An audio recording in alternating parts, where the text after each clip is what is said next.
讲到这香菇是营养而且有经济价值，而且靠温度、湿度为主，变成用电，大部分拢种伫咧悬山较济。不过因为山里较欠电，这工建议用农电共生技术，利用这太阳能来发电，协助尖石乡的原乡部落来种香菇。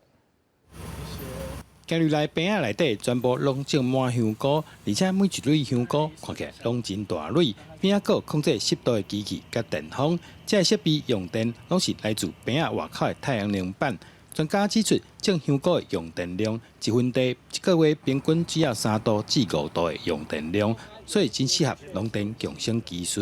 这边是空调跟那个加湿器，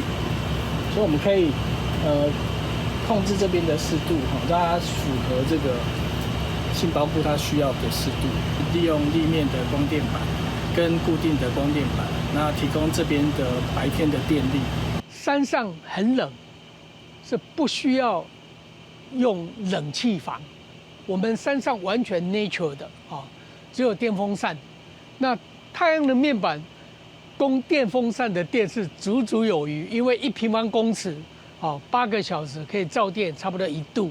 ，1分地平常需要的电大概3度到5度。因为关山电二坑电力较欠，工研院准备把这项技术运用到尖石原乡部落，协助当地种香菇的农民解决用电的问题。电的稳定性啊，因为有时候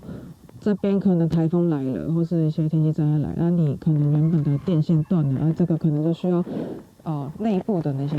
电去跑嘛，因为如果太阳能板直接站到屋顶上，是很省电，它不会说要用到电啊，用什么，它就是用太阳、用大自然来发电，所以会有比较